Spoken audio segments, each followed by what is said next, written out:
Hey everyone, what's up, champs? Nax. All right, so Enzo and I actually thought of doing separate pieces, kumbaga of some sort of an ender, a season ender for season 84,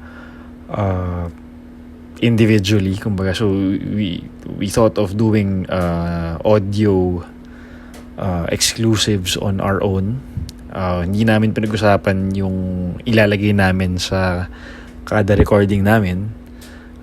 So this is for you to enjoy, the fans to enjoy, since we believe na this season has been super special to us, and what more to cap it off with a something from our hearts, kumbaga. This is another passion project aside from what we've been doing post-game the whole season. So I hope you guys enjoy this. We created our own thoughts, our own summaries for this season 84, and this is for you guys. This is straight individually as our own thoughts, and hopefully you guys get to enjoy this one. So here's Enzo's part. After this would be mine in a separate upload. So enjoy. Welcome to this special Maroon Talk episode. Solo lang muna ako ngayon. This is Enzo Regondola, batch 2010, UP Diliman, to talk about, well, what we can probably say the greatest season in UP men's basketball history.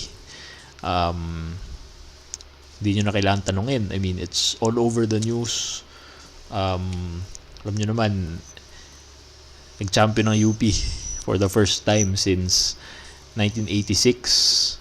And it's been, it's one of the longest title droughts. I mean, compared, syempre, sa Ateneo na every year nagcha-champion. Yun nga, they were gunning for a 4-peat, pero we prevented that. One of the highlights of our season was ending Ateneo's 39-game winning streak, ending their 13-game winning streak for season 84, and beating them in the final game of the eliminations to prevent another step ladder Final Four, na yun sana yung nangyari. Automatic final slot na sana yung Ateneo kung nanalo sila sa atin nung May 1. Yun din yung first game kong napanood this season. Ang daming nangyari. Yun nga, championship is won, but that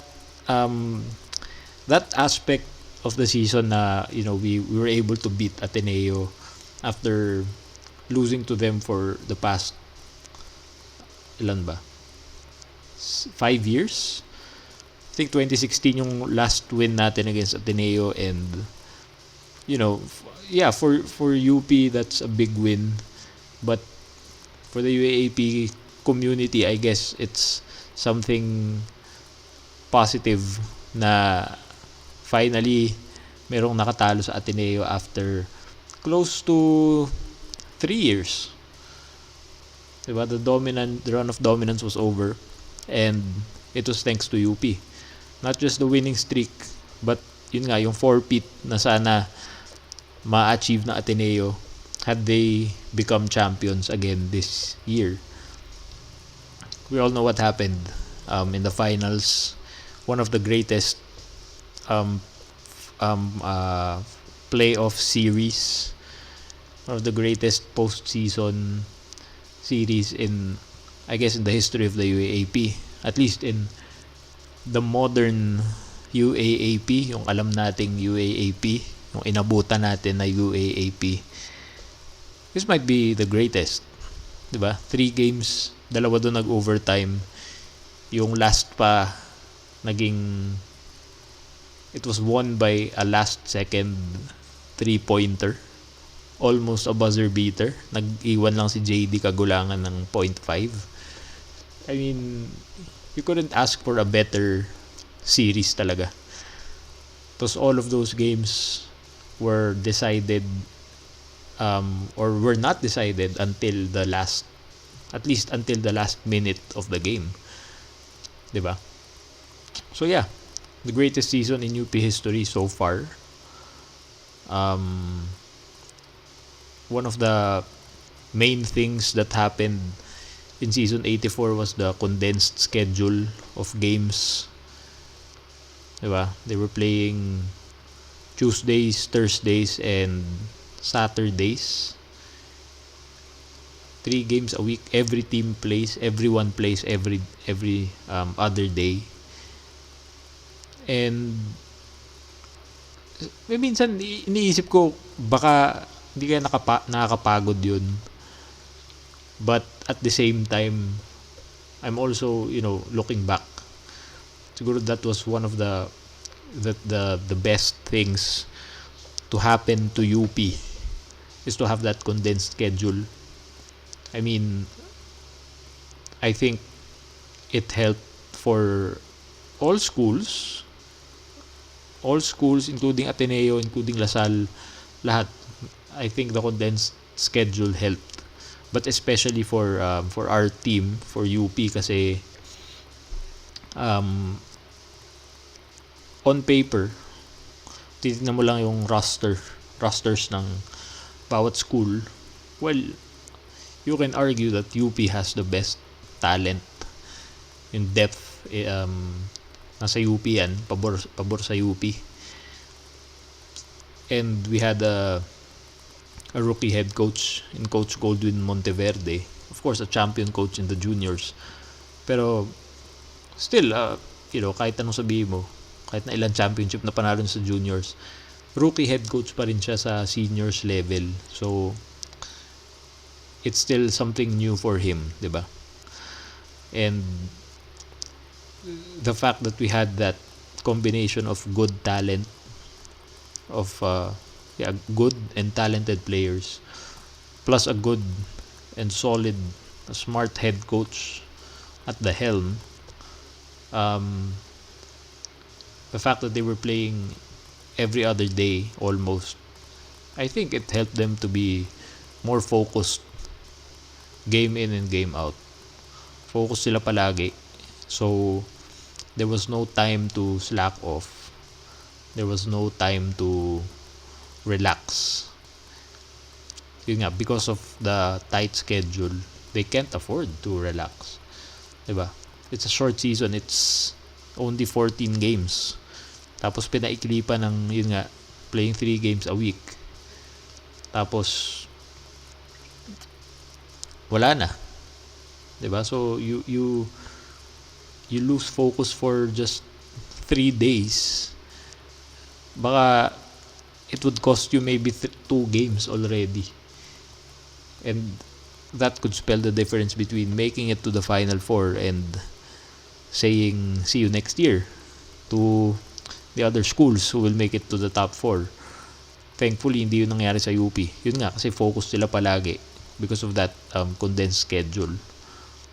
Second, I think it helped UP build a rhythm. Playing every other day, nagkaroon sila ng rhythm to themselves, and it led to them peaking at the right time. Kung nakalimutan nyo na, yung very first game, the opening game of the season, last, I think, March 25, was against Ateneo. And it was a blessing in disguise na we opened against Ateneo, against the best team in the UAAP. Kasi alam ka agad ng UP where they stand against Ateneo. Are they better? Are they worse? If they're better, well, if they're worse, are they at least better than season 82 and season 81? And yun, Ateneo showed then that they were still the better team. But on UP's part, wala na. Ateneo was already out of the way. Game 1 pa lang. So, they had games 2 until, well, at that time, games 2 to 7 to build some momentum. And they did. Diba? After the Ateneo game, they had an 8-game winning streak that bled into the second round. And then they lost to Adamson, which was, actually, I think it came at the perfect time. Because having an 8-game winning streak, pwedeng isipin ng team na kayang-kaya pala natin to eh. Dali lang pala manalo dito sa UAAP na to eh. Pagka pala magagaling yung players, tsaka magaling yung coach, kaya palang manalo. Ganun lang pala yun eh. 8 games, bale wala yan. Basta hindi Ateneo. Pwedeng maging ganun yung mentality. And I guess they deserve that. Yun nga, like we said in Maroon Talk then, they deserve that loss. But I think they also needed that loss. It helped them parang refocus, recalibrate. It helped them see where they really stand. Diba? In the grand scheme of things. They still have to perform every game. They still have to do their dirty work in between games. They have to game plan well. They have to execute the game plan well. And so, after that loss, they built another winning streak. And they faced Ateneo in the last game of eliminations where I think they really peaked at the right time, kasi the last 2 games, the 2 games prior to that Ateneo game were against UE and UST, where UP won by a lot. I think by at least 20 points for those 2 games. And for the first time, I think that's one of the few times where UP really established dominance over their opponents, at least in the past 2 seasons. In the past 3 seasons siguro. First time where you really saw that UP was right there, near the top of the UAAP. Tapos pinakita nila sa kalaban nila na yung kalaban nila nandito sa may baba ng standings. For the first time. So that was, great momentum heading into that Ateneo game. So yeah, they peaked at the right time. And that peaking at the right time led into the final 4 games against Lasal, led into the final 3 games against the final 4, as in games nung final 4, hindi 4 na games against Lasal. Basta yun. Led to the games against Lasal and the games against Ateneo, yung momentum na yun.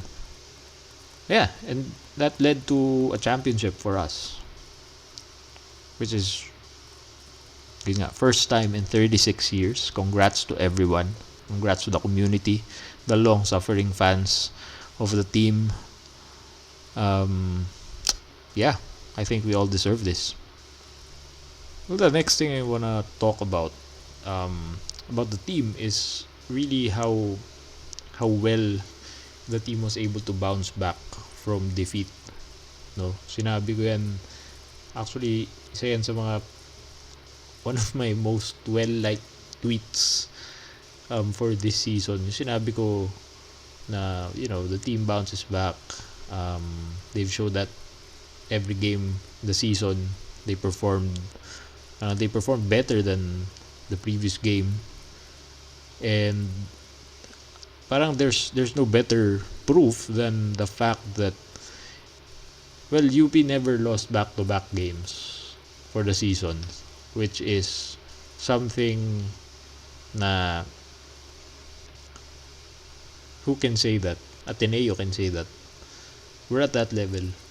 Diba? Na Ateneo, UP never lost back-to-back games.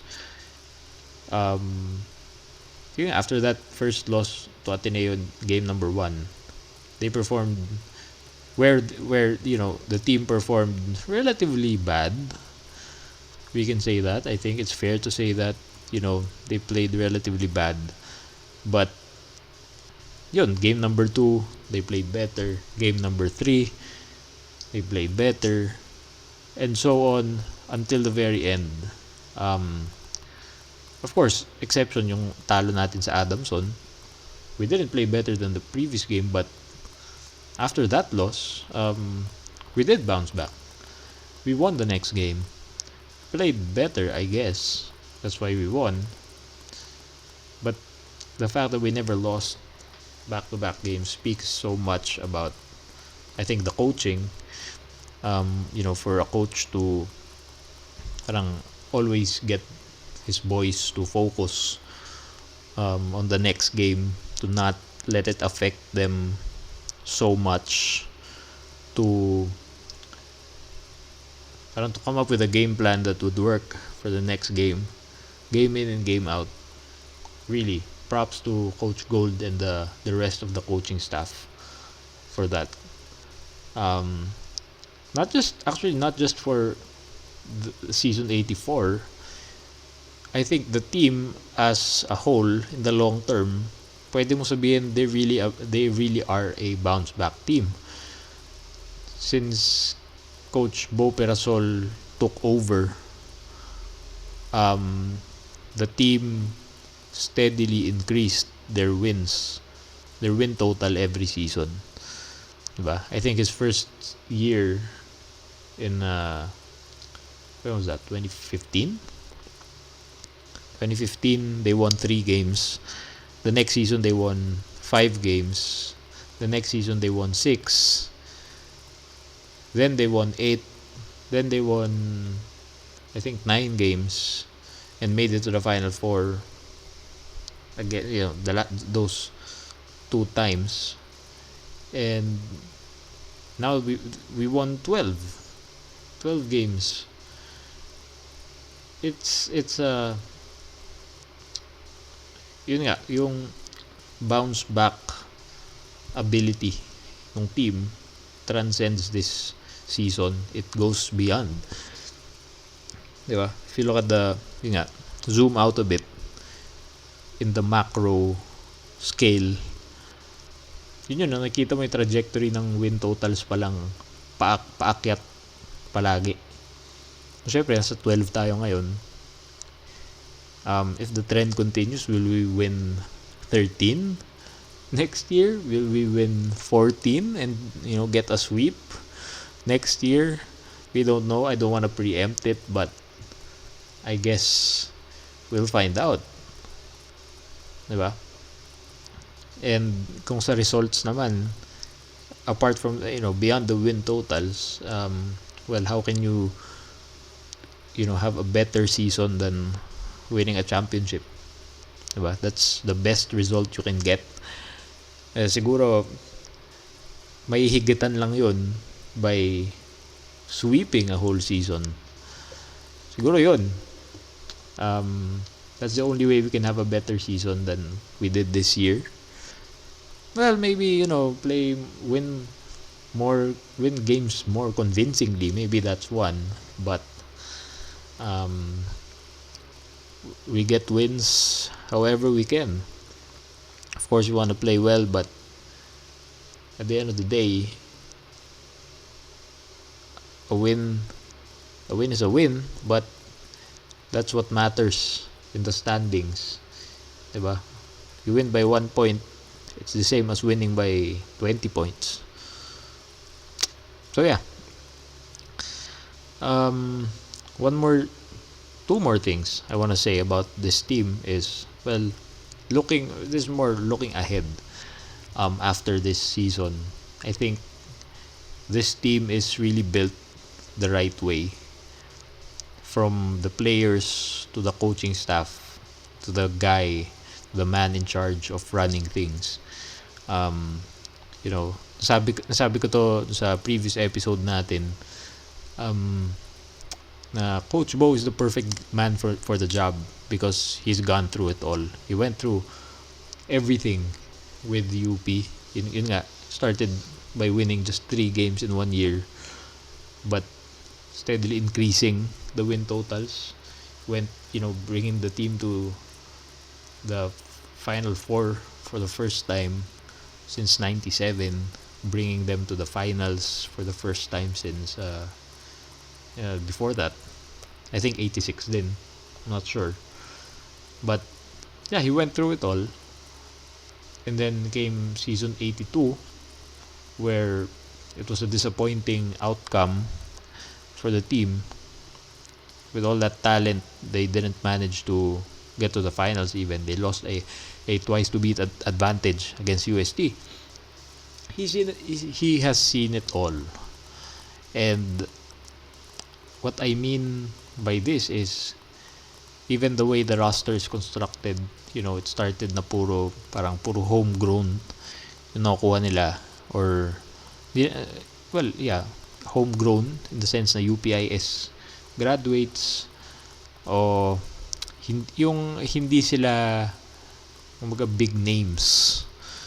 Hindi sila yung mga nire-recruit ng at that time, yung mga lagi na pupunta sa Ateneo, sa Lasal, ng mga players. Magaling, pero yun nga, hindi masyado na hype. Hindi masyadong parang napag-uusapan, kumbaga. 'Di ba? And then, he saw that time. You also saw the other end of that spectrum na yung mga kinukuha naman nila puro magagaling. Puro mga sobrang taas naman ng hype. Perfect example, season 81 when they got Bright Akweti playing for them for the first time. There was a lot of hype surrounding Bright. In fact, nung simula nga ng season 81, may mga nagsasabi parang medyo overrated naman si Bright. Actually, even ako, ganun din naisip ko ng season 81, parang overrated. And then, pero hindi, of course, he proved us all wrong. He was very valuable for the team. Season 82 came, and even more hype came along. Richie Rivero, Kobe Paras, with si Bright nandun pa rin. Tapos si 1GDL was very, very good in season 81. Parang nga siyang James Harden, kumbaga. That's how some people saw him.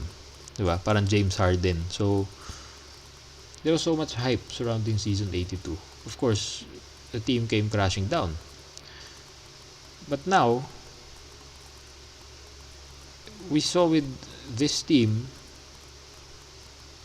compared to season 82, it's like season 82 we had a team of stars, and season 84, while we still have a team of stars, kasi nga we have such a deep talent pool, it also became a star team, diba? Merong kasabihan sa basketball na, or in sports, na a star team will always beat a team of stars.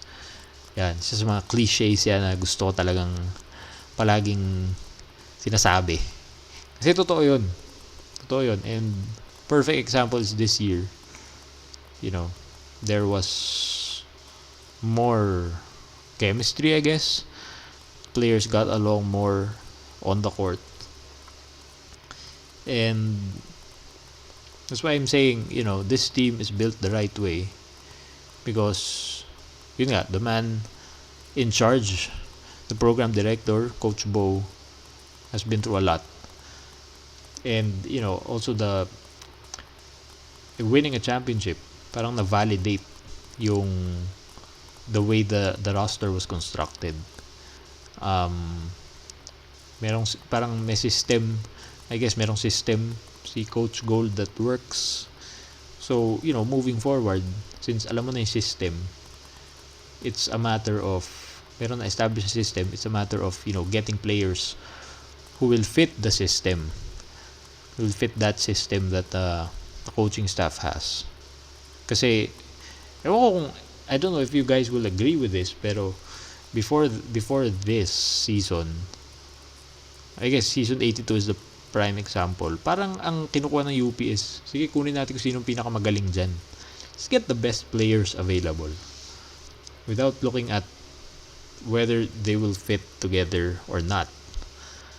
'Di ba? We saw that with, I think, 2 years ago. 'Di ba? Yung season 82, 'di ba? Parang ang kinukuha ng UP is, sige, kunin natin kung sinong pinakamagaling dyan. Let's get the best players available without looking at whether they will fit together or not. 'Di ba? We saw that with, I think, Juan Gomez De Leano and Richie Rivero. Season 82, you know, yun nga, season 81, one was really good.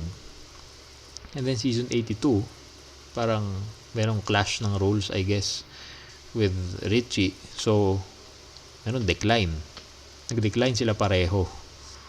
Kaya, as compared to yung performance na ine-expect natin from them, they declined. So, yun nga, parang sinabi ko na yun dati na I'm guessing that team really, honestly, I think they didn't know their roles in the team. And that's the difference. This season, parang everyone bought into their roles. Everyone settled into their roles. They accepted that, And, yeah, aalis si Richie, aalis si Noah, kasi graduate na sila. Now, the team knows what kind of player to look for. The team knows. Coach Gold knows. Coach Bo knows. Alam nila yan. And that's why I say, this team is built the right way. Moving forward, there's a lot to expect, There's a lot of good things in store for us. Speaking of that, the team's in a good place, really. Moving forward, there's continuity.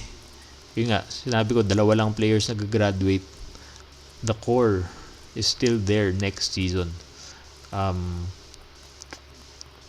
Sipin natin, Carl Tamayo still there. Our favorite player, JD Kagulangan, is still there. Zave Lucero still there. James Spencer still there.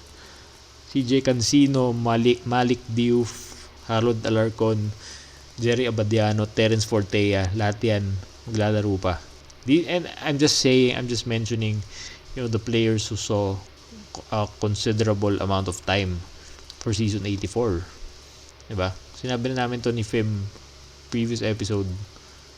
Hindi pa to, ang dami pang hindi may expose talaga. Diba? Antonio Sebio, Bismarck Lina. These are good players na hindi pa masyadong lalo. Bricks Ramos, for example. Yan yung mga players na talented yan, pero they didn't see much playing time this season. So you add that to the 1, 2, 3, 4, 5, 6, 7, 8, the 9 guys I mentioned who saw a lot of playing time.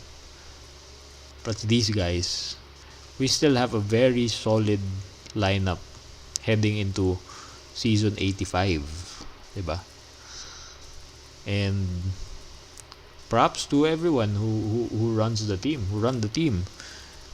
Every single one of you deserve the praise, deserve the credit for putting together such a deep team. And now we know how to look for players. We know what kind of players to get. Kahit na let's say Richie, we will miss Richie. I personally will miss him kasi siya yung punching bag ko pag nanonood akong game. Diba? Pag may nagkakamali, gusto ko lagi sabihin kasalanan ni Richie yan eh. Diba? But seriously, the way he plays, his game is really paano ba sabihin? His game is one of a kind. Yun nga, his athleticism, his speed, his quickness is combined with his size, his height, his length, makes him a tough matchup. So if I were in the team, I would look for another player like that, whether in high school or in another school. Wag naman sana. I'd prefer na galing high school para pasok siya UP, first year siya, rookie, yung talagang tunay na rookie like Carl Tamayo, and hopefully meron tayo makitang galon. But yeah, that's the team. That's the outlook of the team for me. Season 84 is over. It's the greatest season in UP history, capped off with a championship. Like I said, the continuity is there. Walang masyado magbabago sa team next season, which is a very good thing for us. There's not much adjustments will be made by the team. So, yeah. Do we expect another championship? Sana. Sana, but it wouldn't come easy because now we have big targets on our backs. And everyone will say they want to beat UP. So, I look forward to every team bringing their A-plus games every time kalabanan natin sila. Yun. Congrats again to everyone. Champions tayo. And the future is bright. Pero wala ako shades ngayon na masusuot. Kasi gabi na. Anyway, yun lang. Maraming salamat. Let's support the team again next year. Let's rest for season 84 sa mga basketball fans. Sa mga fans ng volleyball, yeah, support nyo lang UP. And that's it. Saan man kayo nakikinig ngayon, good morning, good night, good evening, good afternoon, kung ano oras man, kung nasan kayo. Goodbye. Thank you. UP fight!